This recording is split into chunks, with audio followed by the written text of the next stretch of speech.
Welcome back, folks. What do we have? Well, this is not a repeat of my last video. This is actually a follow-up on that. And if you didn't see my live feed that spanned about almost 5 hours or so, which I did yesterday, yeah, this video is for you. And that share is for you.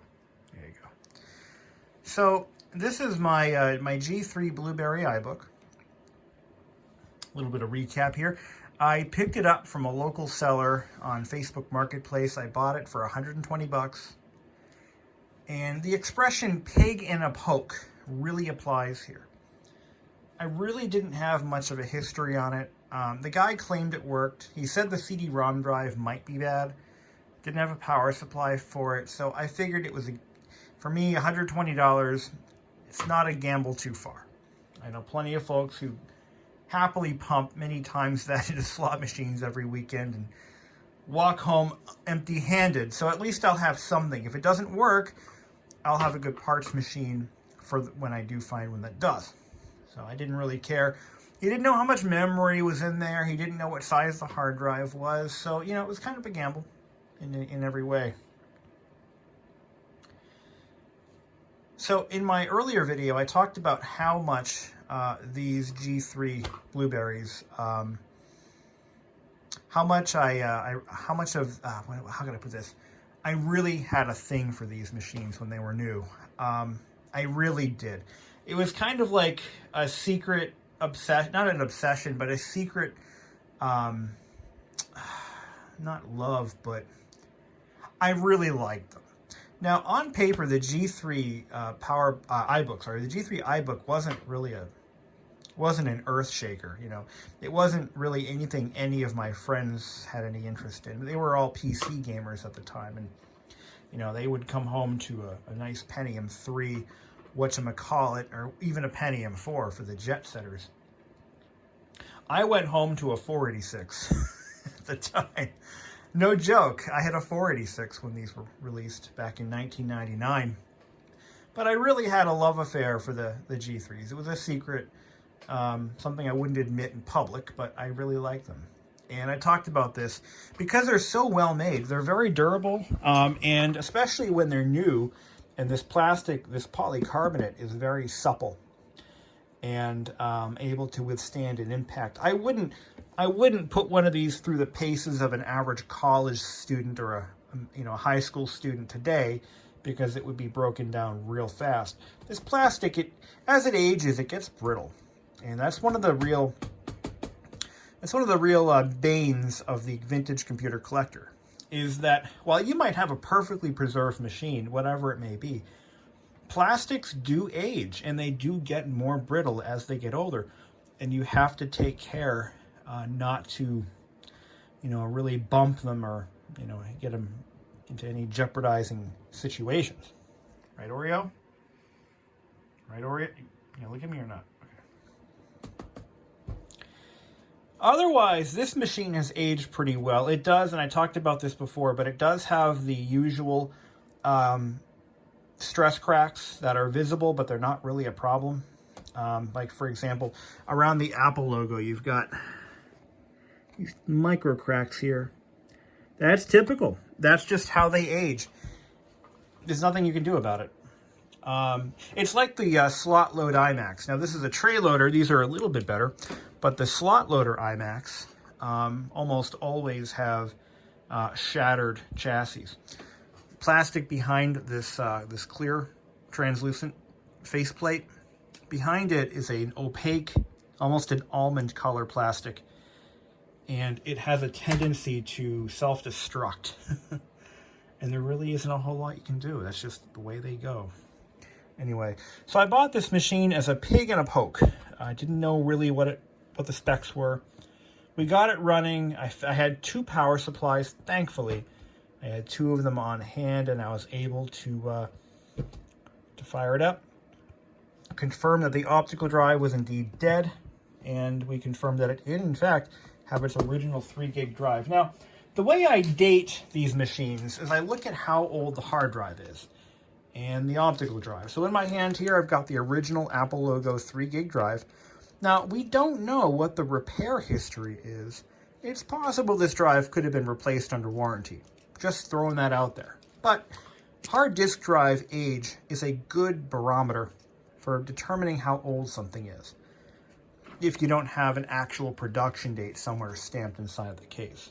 So this drive was manufactured in December of 1999. So that immediately jumps this machine up to the end of 99, early 2000. The optical drive almost always has a production date. And I think that's for FCC regulations. I'm not really sure why that is.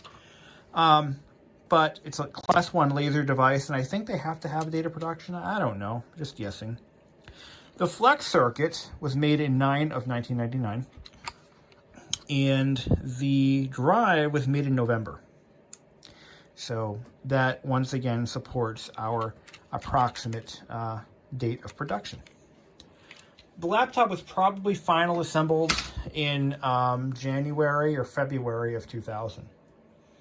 So it's not one of the first models to hit the shelf, but it is of the initial production run. It is we determined it to be a 32 megabyte RAM size. So these were shipped with both 32 or 64 megabytes of onboard RAM. This one's got 32, so it was the cheaper model. And that model also got the 3 gig hard drive. So we know that it was the base model, if you will. Fortunately, this particular one, unbeknownst to me, had been upgraded with a 256 megabyte SODIMM. It's a PC100, or I think it's a PC66 SODIMM.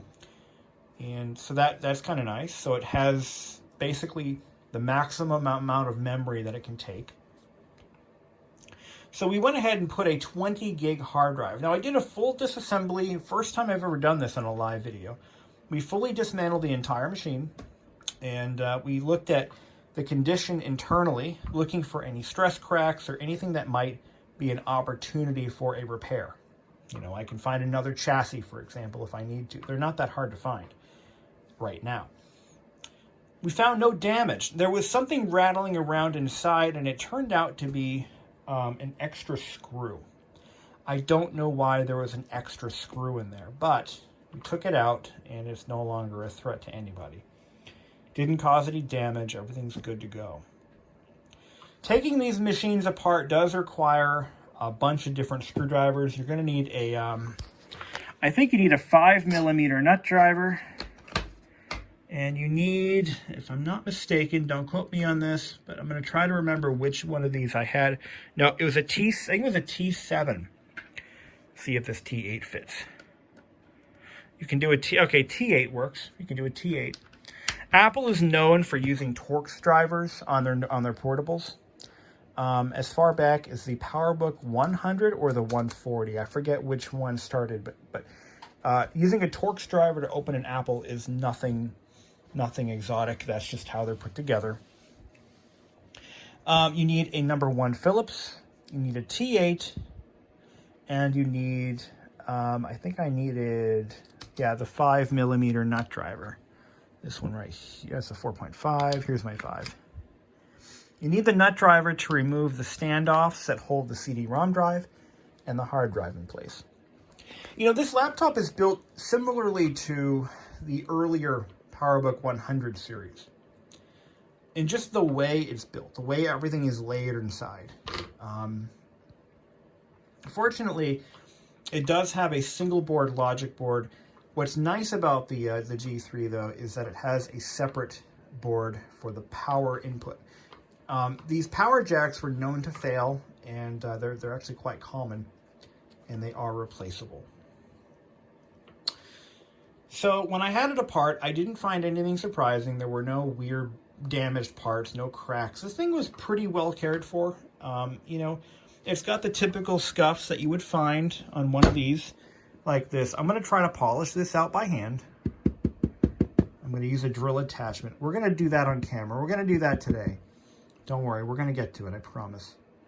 But I want to try doing one of these yo-yo power supplies. We're going to see if we can polish that out. But I want to do this. I want to try to polish one of these. We're going to tape this all up real good, and we're going to go for it. See if we can get it to shine again. It's got a little bit of a scuffiness on there. Right, Oreo? All right. So we put the 20 gig drive in. We put the CD-ROM drive that I bought off eBay that cost me $50. They're getting hard to find. There's only one for sale. And I ended up having to... This is the... I mean, it had the drive bezel, or not the bezel. Yeah, the bezel was installed. But somebody had glued it. You can see there's evidence of glue here. So this had broken off previously, and somebody glued it back on.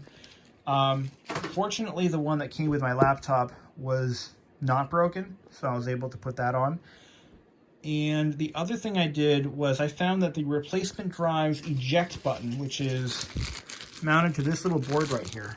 So this is the eject mechanism. This is the solenoid right here.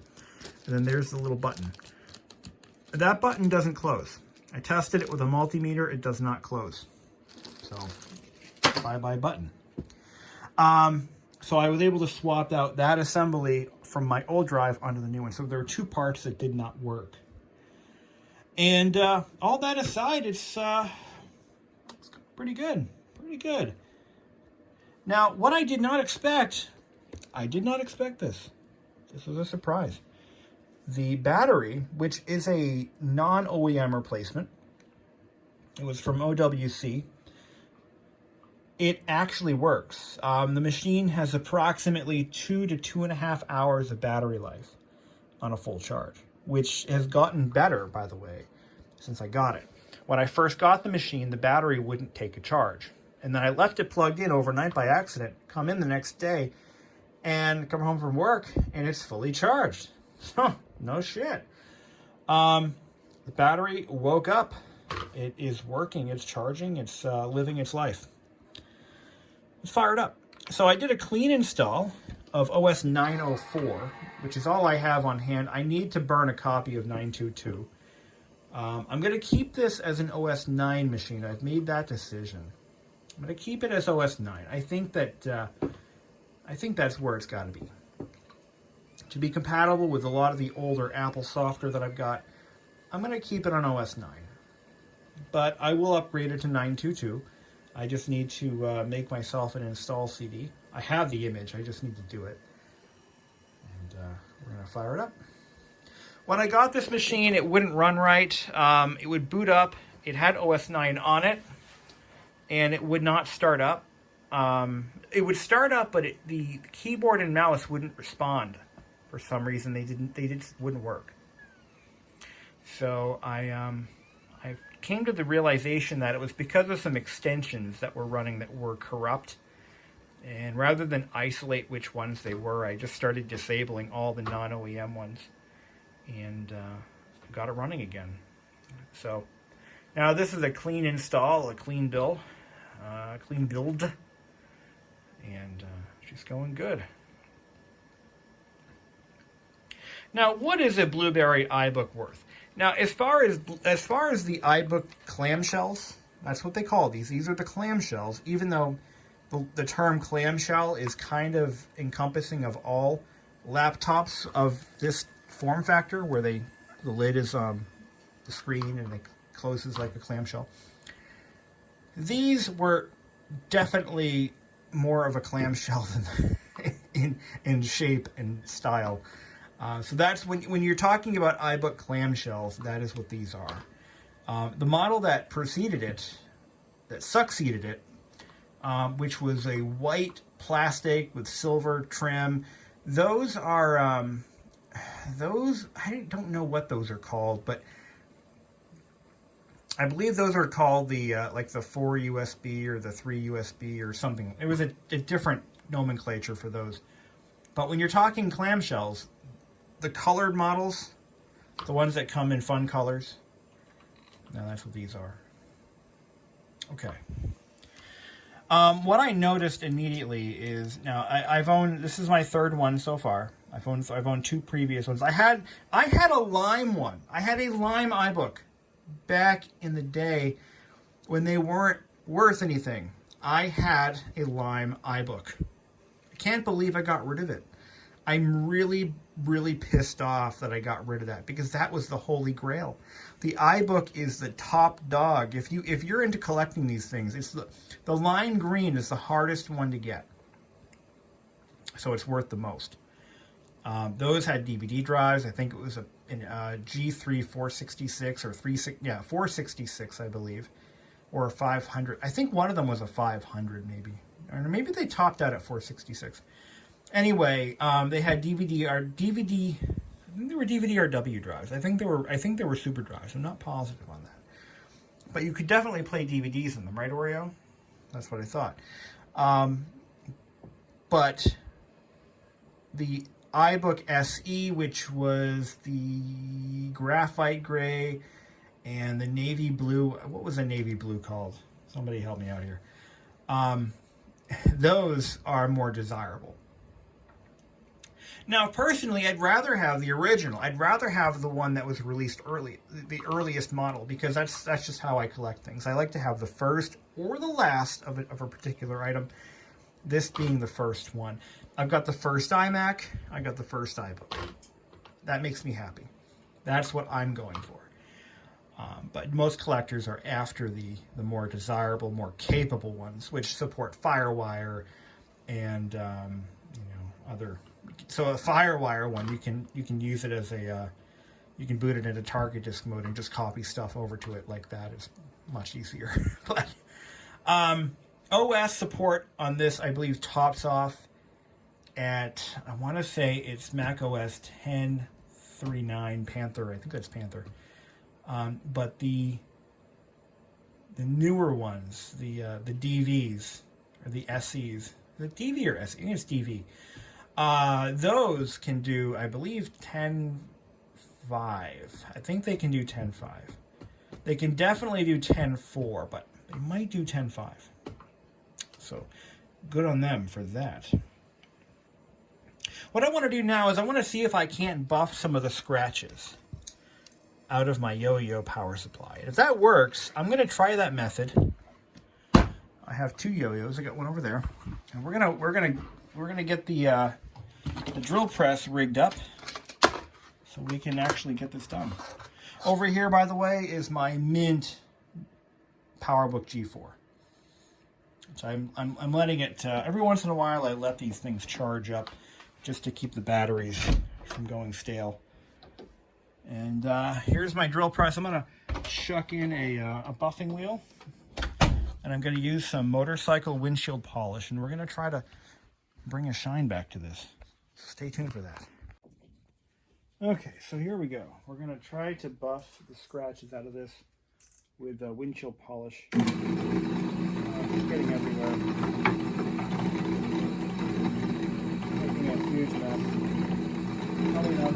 No, that's not spinning fast enough. Hold on. Oh, now I'm making a mess.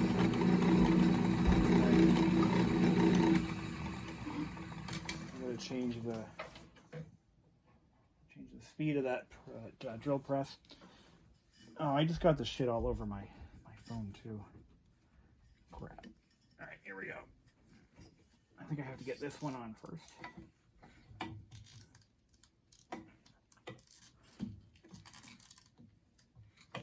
Go. Alright, and then that goes on like this. There we are. Get it faster. There we go. Just getting everywhere. All over everything down here.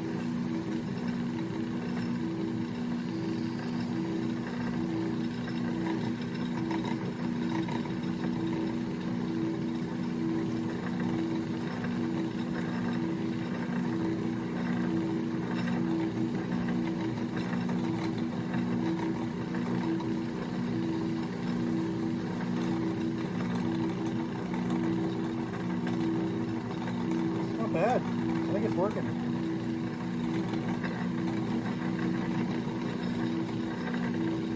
You ignore the fact that I just sprayed buffing compound everywhere.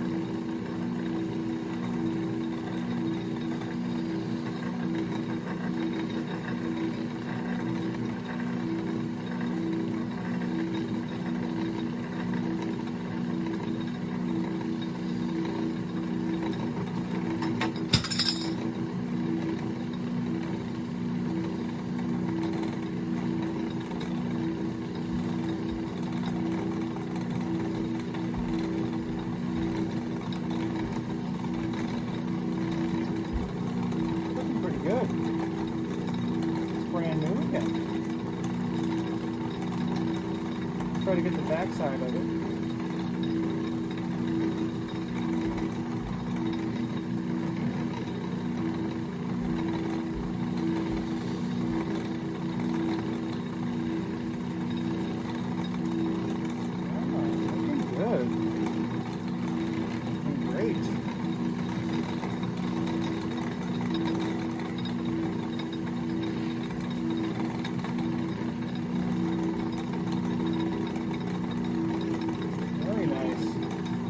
Look.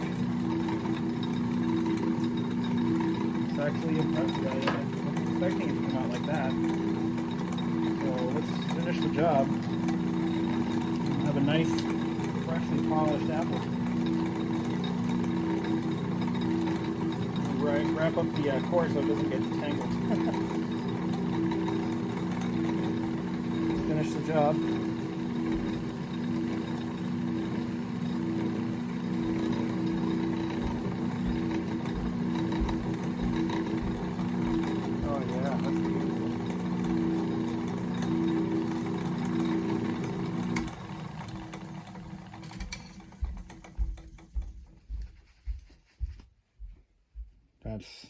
That's 100 times better than it was. Look at that. Look at that. All right, now I want to try the ultimate sin here. We're going to try this on the apple itself. Here we go.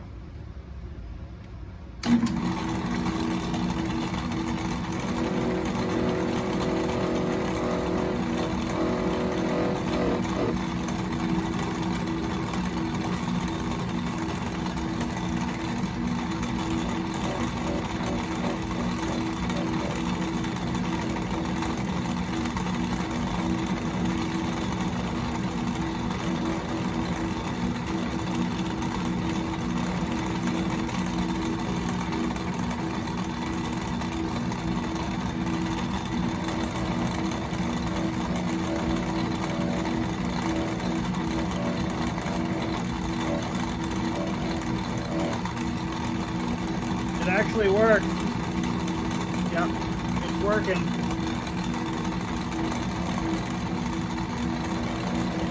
Without damaging the surrounding plastics.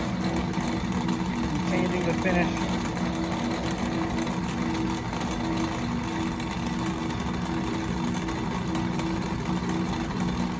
You see, you gotta realize that the Apple logo is made from a softer plastic than the rest of the machine. Important to know.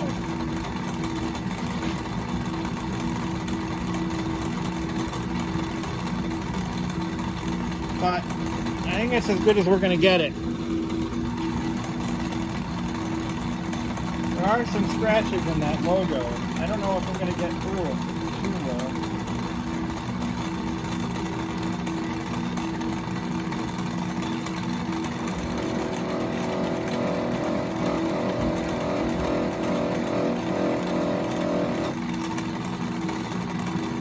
Got to change the direction.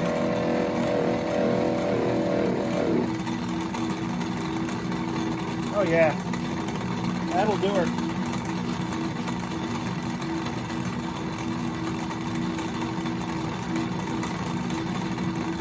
That's perfect.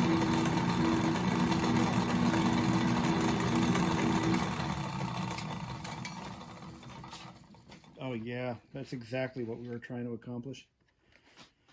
Let's see if I can get a good shot of that.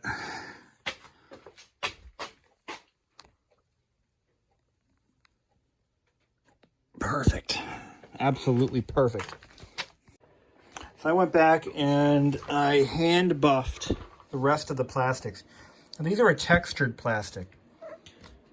And you don't want to buff these smooth. But a little bit of an abrasive polishing, like a polycarbonate type compound, can bring back some of the luster. But that Apple logo came out. Look at that. Look at that. It's like brand new again. Absolutely beautiful. Absolutely brilliant. And I did the handle too. I did that by hand. And what we could do is put a little bit of an Armor All-like substance over the whole thing, and that will make it look a little bit nicer. The hinges squeak, by the way. That's pretty common on these. The hinges are known to squeak. That's totally normal.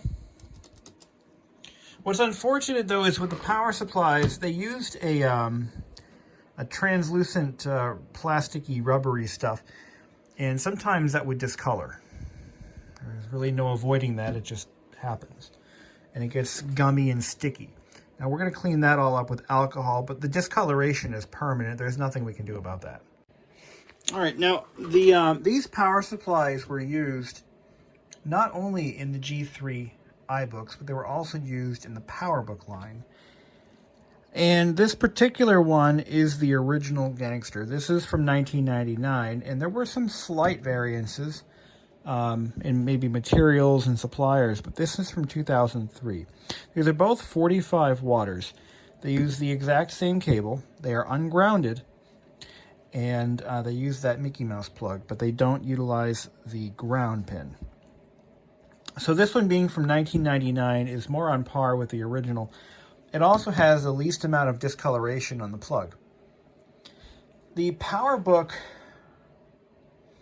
Wall Street used basically the same power supply, if I'm not mistaken, as a replacement. Let me talk about that for a minute. The Wall Street used a smaller version of this plug. The Wall Street, Main Street, the G3 PowerBook, before the titanium PowerBook, used a smaller plug. And I believe the titanium PowerBook also used a smaller plug. I'm not sure on that. Well, little probably forgotten bit of history is that the power supply that shipped with some of the G3 PowerBooks were recalled. And those original ones, and they're similar to the Kanga power supply, they were rectangular. My high school actually had a couple of those recalled power supplies, and I was working with the IT department just as a student, and I started those I actually shipped them out. And what we got back were these yo-yos with the correct plug. There's like two different sizes of this plug. Now, I do believe, I'm not 100% certain on this, Actually, wait a minute, hold on. I think I can answer that right now. I think this is the smaller version of that. Yeah, here we go. This is the smaller version of that plug. And these were used on the iBooks and the later model iBooks. But these, I think, were the same size as the Kangas and the Wall Streets. I think that's about right. Because I remember I had two different versions of this plug. One of them had a larger connector, like this, and I remember having some that had a smaller connector. So, now, the plug going into the wall did change. This one here, now it changed in the later production. This guy right here is the newer version of that plug. It has this is when Apple started using opaque plugs, or opaque wires. It was a transitional year for them. So this is a newer version of that plug. Now, these all have the same problem. If you find one that was in storage for a while, this little disc-shaped object here gets kind of sticky. And you want to clean that off with rubbing alcohol. This is the original version. It has a slightly tinted plug. I don't know how much of this is from discoloration or how much of this is just how it was made. But this is the original version of that plug. Looks like there's some damage to the wire right in here. That doesn't look good. Looks like it was traumatized or overheated, but I don't see how that could be. I don't see how that would ever be an issue. But this one definitely goes with this plug right here. And now the fun part. I think I'm going to install OS 10 on this guy. No, not as a replacement for OS 9, but in addition to it. See, we have a 20 gig drive, and because I installed OS 9 as my boot partition, I decided that I was going to There was a problem in OS 9. It was a little well-known bug. If you install OS 9 on too large of a partition, what it will do is it will cause data corruption on whatever partition that is eventually. It was a known bug. It was a thing. I assure you I'm not making this up. I'm hoping someone will chime in and kind of explain that, because I can't seem to find any references to it. But OS 9 did have a bug where if you put it on a partition larger than so many gigs, it would cause corruption if it was the boot partition. OS 9 is capable of utilizing a partition that is up to, I think, 192 gigabytes, which is crazy. But it can cause issues if it is your boot partition. And why that is, I don't know.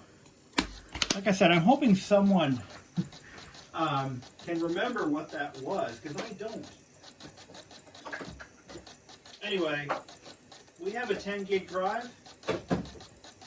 And OS 9 doesn't, I'm sorry, a 20 gig drive with two 10 gig partitions, and OS 9 doesn't need all that space. So why don't we go ahead and install Mac OS 10 on one of our two partitions? What the hell? What's the worst that could happen, right?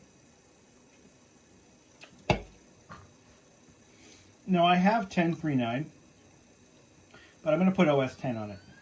Just 10.0. Because what the hell, why not? You know. Actually, no. Yeah, we're going to do 10. What's the harm in all that, right? I'm sure she can handle it. She's a good, strong little girl. Good old girl. She's been around the block. Everyone's had their turn. Let's see what she can do.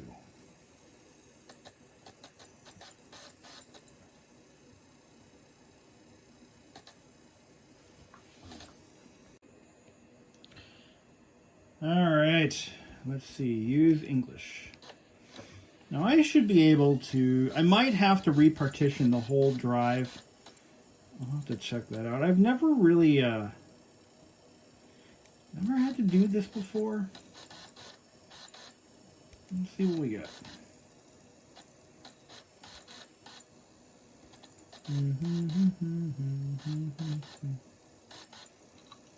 You know what would be really cool? Feel free to disagree with me on this. The installer could not find macOS 9.1. You must have 9.1 installed. You'll need to upgrade macOS to macOS 9.1 to use Classic. You can do this after you install. Alright, so we're going to put it on this drive here. So Macintosh HD will remain macOS 9. That's fine. Yeah, that's fine. So you should be able to dual boot this thing just fine. So we'll install all options. And then we'll let it go. So we'll have macOS 9.0 and we're going to have macOS 10.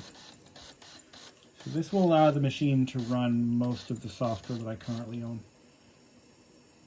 You know, maybe I should do macOS 10.3. The more I think about it. I don't know. I think my 10.3.9 discs are bad. You know what? Let's do this. Let's go and let's see if they still work. I think we're gonna do that. I'm gonna quit. Restart. All right.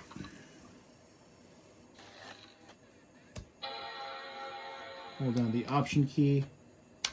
Let's see if those are even bootable. There we go. All right. We got Mac OS 10 if we want it. But 10.3.9 I think is its top end. That's as high as it'll go.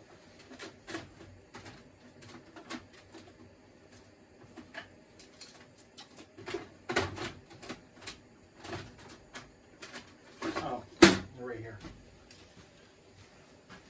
All right. Let's see, here's disk 1. I'm not going to film all this, so we'll kind of get back to you when this is all said and done, and we have an answer. That's what we'll do. See how it goes. All right, we're ready to boot off of Mac OS 10 for the very first time. Very first time. Here we go. It did not require the other 2 install disks because I didn't install all the printers and all the language packs. So it makes it a smaller installer. Runs a little faster.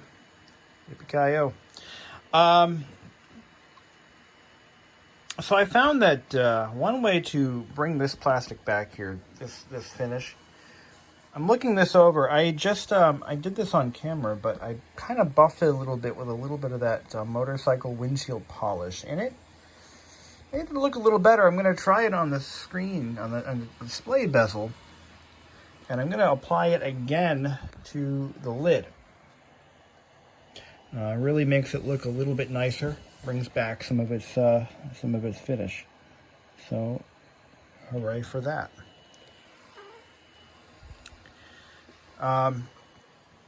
You know, I got lucky because a lot of folks buy these on eBay or Facebook Marketplace or what have you, and they end up being basically parts machines, and they require extensive rehabbing to get them back to where they need to be. All we had to do was replace an optical drive and upgrade the hard drive, and here we go. We got a dual booting machine. You know, we got dual boots, OS 9, Mac OS 10.3.9, and we're in a good shape. We're in a good position. You know, with a machine like this. You know, that reminds me. The very first Mac I ever bought brand new, which seemed like it was yesterday, it was only in 2008. I bought a brand new iMac, and oh wait, no, there's still more installers.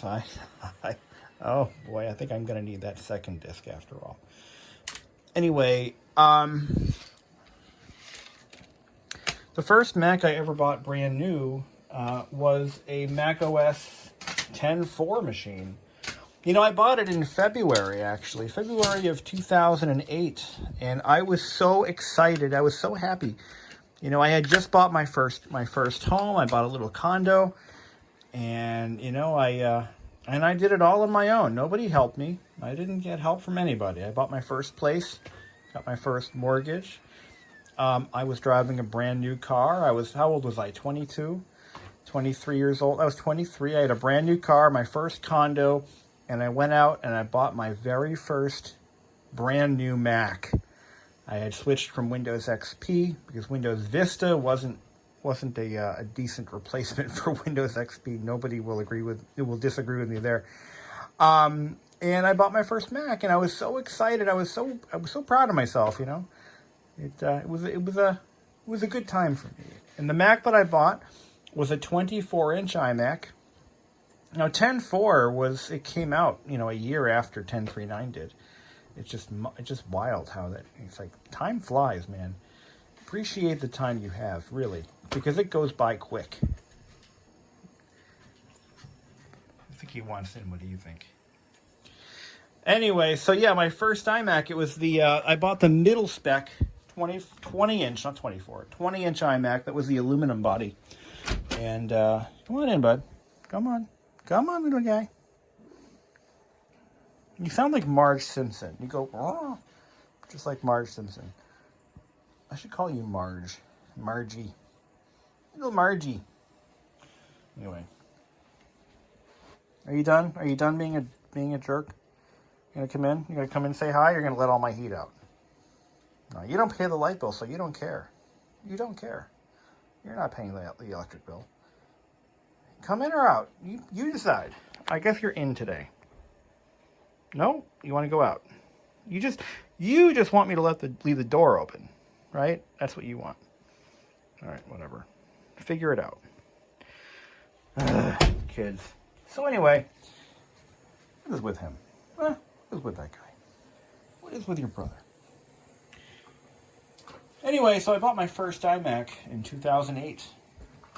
And I was so proud of myself, and you know, but where was I going to go with next? Where was I going to steer the conversation? Back to this. So while we had this apart, I identified the battery. Now there's no battery. It's what they call a supercapacitor, and it's a supercapacitor that's used to store a charge for maybe an hour or so while you swap out the battery. So if the battery dies, you don't lose your clock immediately. You can swap the battery out with a new one or hit a charger up and it will resume. So the supercapacitor, it charges quickly and it maintains a charge for a certain amount of time. I don't know how long it's supposed to hold, but the idea being it will keep the clock alive, for a short time. It's not meant, so like with a lithium battery, they're good for a couple of years. It'll keep the clock going for, it could be a couple of years in some cases. They're supposed to last 10 years under normal use.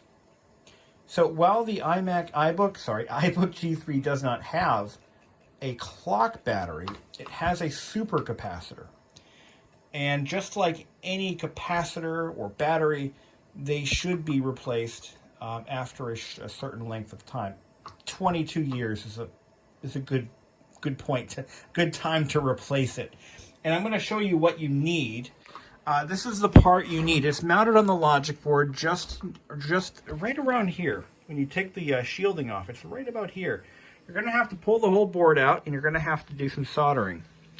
But this is the part you need. It's an LNUT 5.5 volt, 0.33 farad. That's not microfarad, that's farad. And this is what it looks like. Actually, it looks more like, it's a horizontal. So it's this guy right here. There's a vertical, and then there's a horizontal. The only difference is the packaging. The actual, not the packaging, but the terminals that are spot welded to the battery. Now, here's what I found. These parts are out of stock everywhere. I can't get it anywhere. It's out of stock. Add to cart, I can't. Well, it'll let me add to the cart, but it's not in stock. Pretty sure they're not in stock. So there is an equivalent, and I think the lead spacing is a little bit different, so you're going to have to fudge it in there. But Mouser has an equivalent part. If you search for, let's see if I can go to Mouser. Hold on. Yeah, so if I do a search, so here's the part that Mouser sells. They are on order, and we're going to quickly view. Looks like it'll be sometime this summer. So by July, or maybe by July of 2022, we should have them in stock. So just, keep that in mind. There is an equivalent.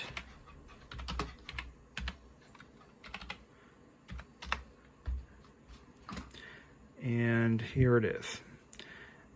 Eaton Power has one that is supposed to be similar to that. The difference is, I believe, the lead spacing on this guy. They're a little bit closer together than the Elna. And if we look at, where is it? 5mm lead spacing, and the correct one is over here. You want to make sure we select the horizontal mount, H mount, and V mount.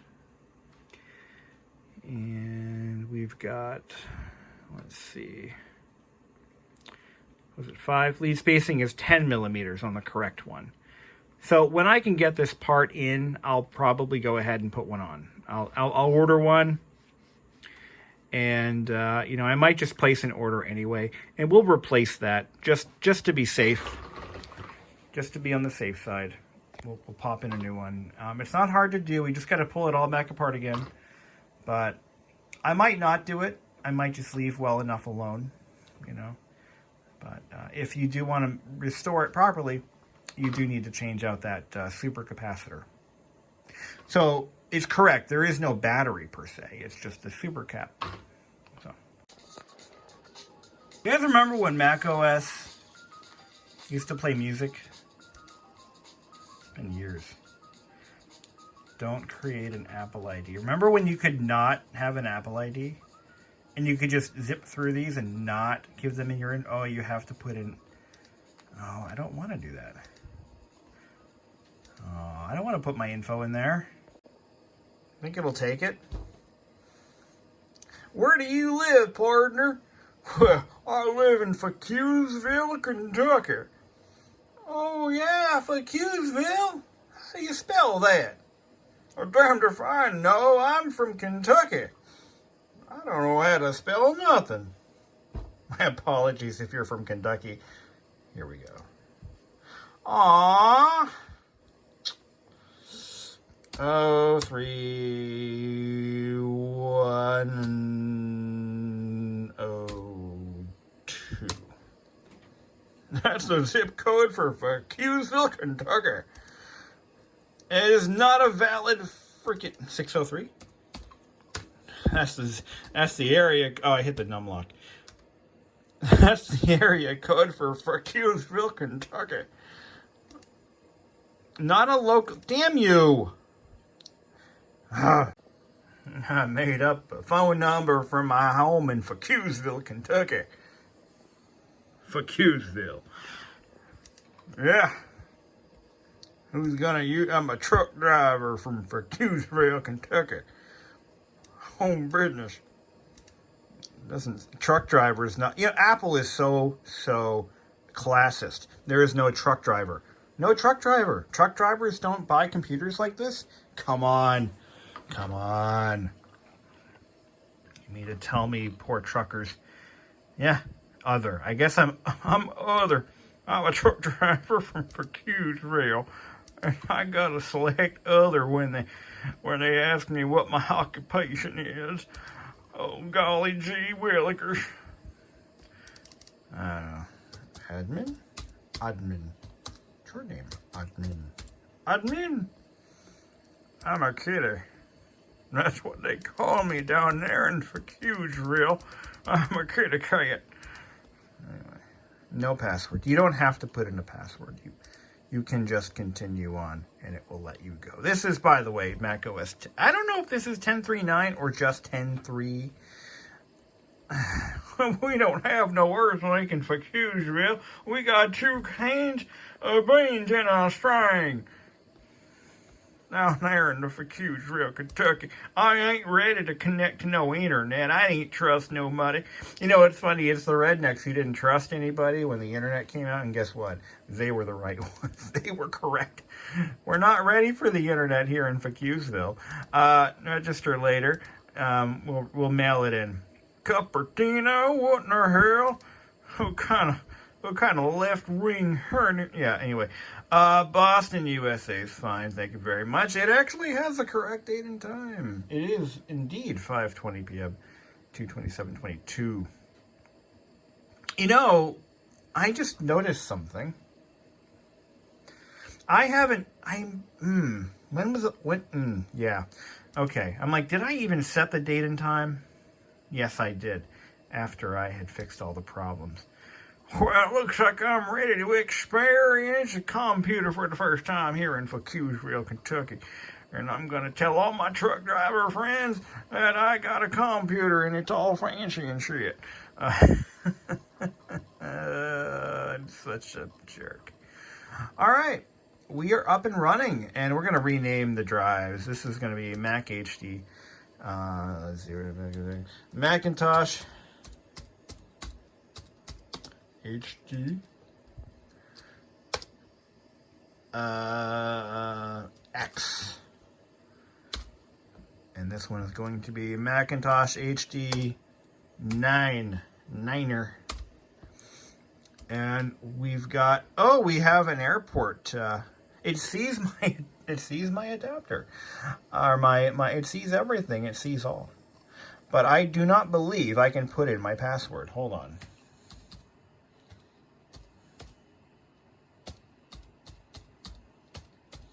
I don't think it'll work. Let's see what we got. It connected. It connected.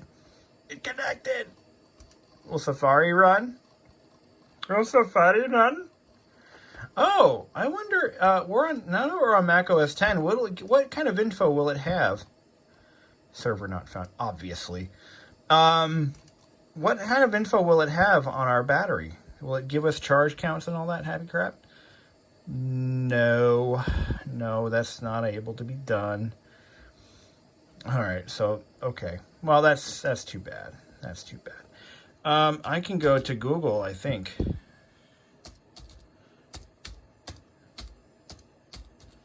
I'm going to put Classila on this. Yeah, Google doesn't work. Oh, I have to do www. Hold on. Capacitor, Kentucky. Yeah, see, we're known for our tire factories where they make tires. You know, yeah, but unfortunately,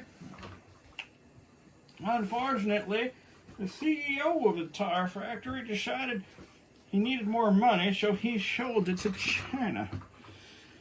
Gosh, we're always hurting ourselves in the foot here in Facuseville. Every time China offers to buy something of ours, we sell it to them. And then we bitch about it later. And then blame everybody else but ourselves here in Facuseville.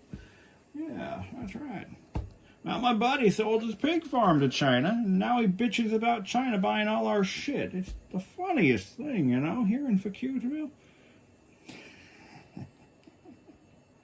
I think I'm so funny.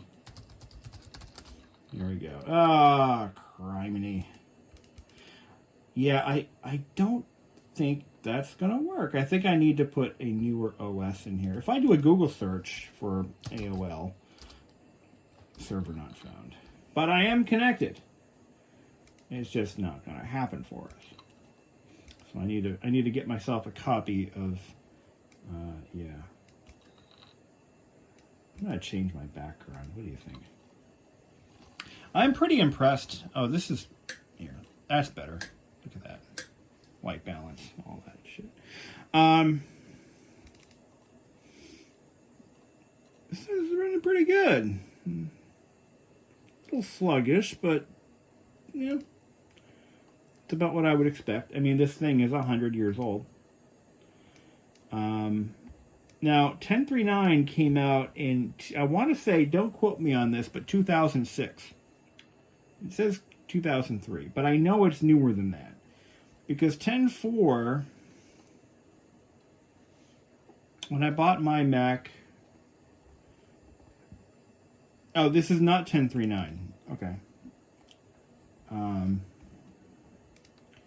Yeah, I think it came out in 05 or 06. Because 10.4 came out shortly after that. Don't quote me on that, though. It would be a mistake to quote me on that. Oh, yeah, it didn't have all the really fancy backgrounds in 10.3.9, did it? When I say 10.3.9, you got to understand, I actually mean 10.3. Okay, I just want to clarify, I mean 10.3, not 10.3.9. Anything in my pictures folder that I can use? Yeah, I thought there were a lot better backgrounds in this version. I guess not. I guess not. It's all ugly shit.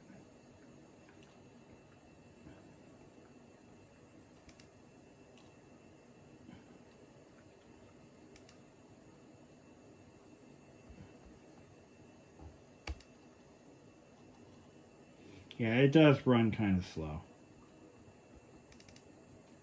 Yeah. This is a clean install of 10.3. Enjoy it. Now, if I unplug my charger, it's probably going to run down faster running this OS than it would if I was running OS 9.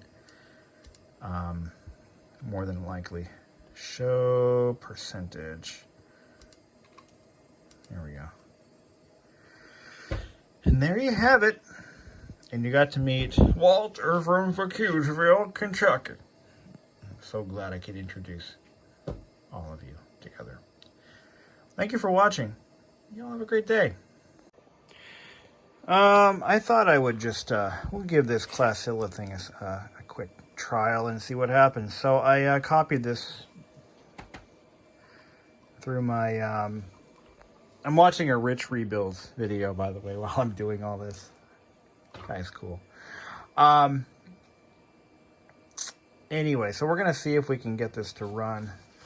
It'd be kind of neat to get this sucker online. I mean, what do you think, bud? You think it'd be a good little, oh, you hear did you see how he did that? He cocked his ear over that way. You could hear a little bit of rumbling over there. He heard it before I did. His little brother wants to come in again because he's a little pain in the ass. Come on, let's let all the heat out while we're young. Come on. In or out? What do you want? I'll just leave the damn door open. What the heck? All right, here we go. Unstuffing. All right, so we got Classila. Let's launch it and see what's going to happen. Oh, it's for OS 9. Oh, crap. All right, well, that's not going to work. It'll work in OS 9, but I don't have a Wi-Fi driver for OS 9, so I need to upgrade to 9.2.2. Oh my lordy. Okay. Yeah, Chrome. What the hell? Chrome, RDF. Anyway, so we got work to do. Now, nothing's ever that easy. I forgot, right? We have OS 9, but it's not. So you can integrate OS 9.1 into Mac OS 10. But what we can do is we can just go ahead and copy that over to the Mac OS 9 drive. And, you know, we can certainly have that prepped and ready to go. But we still need the, I still need the driver for Wi-Fi. So let's look at that next.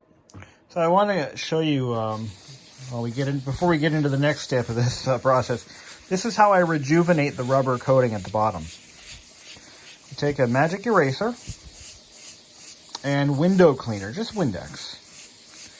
And you kind of rub it like this, and you're wearing down the surface little by little to undo some of the damage scuffs and scratches have done over the years.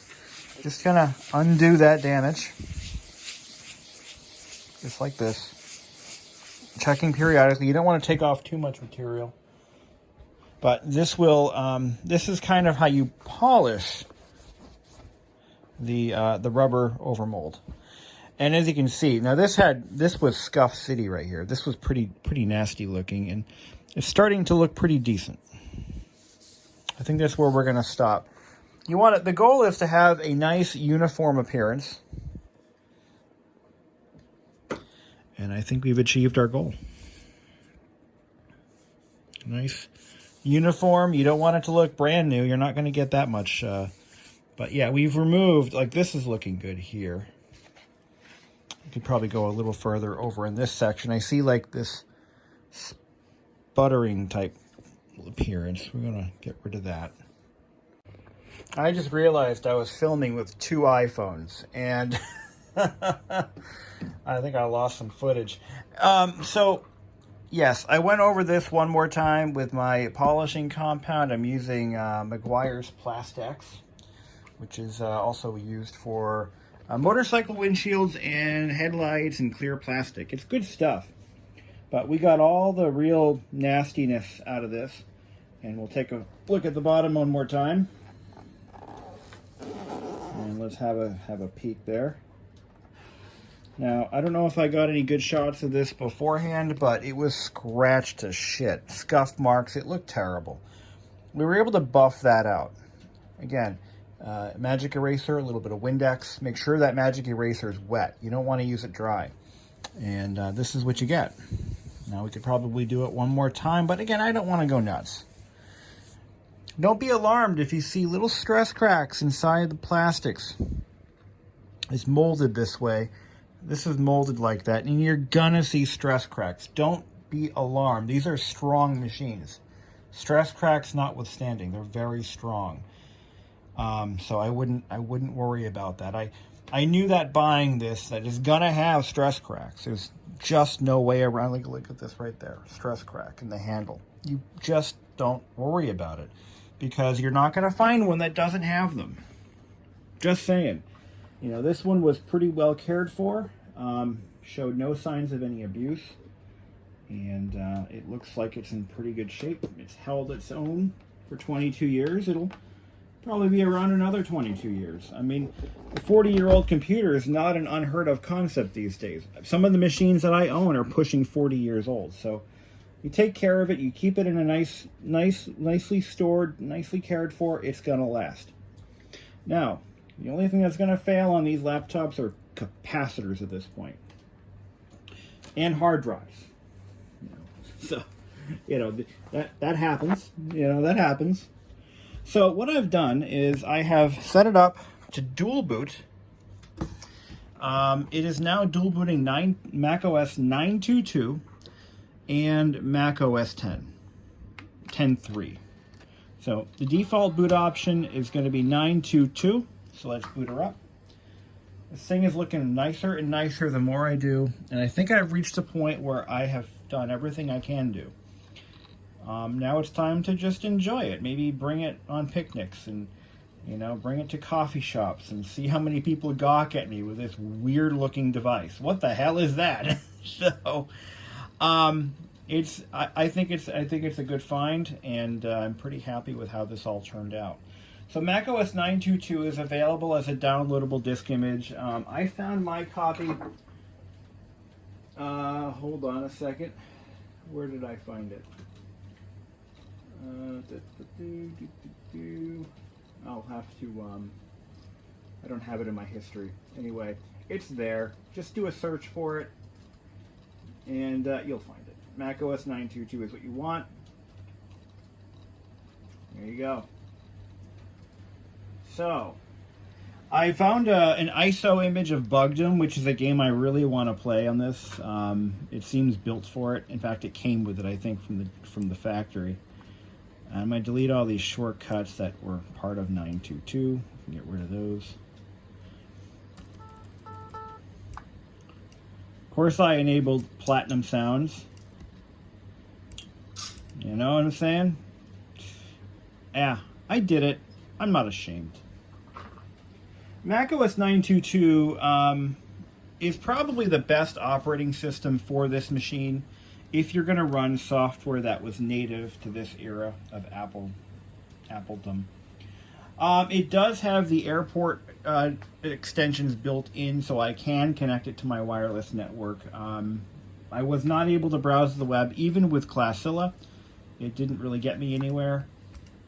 And I think that might be because my security settings on my wireless network might be blocking this a little bit, so I'm going to have to reconfigure that for sure. What's next?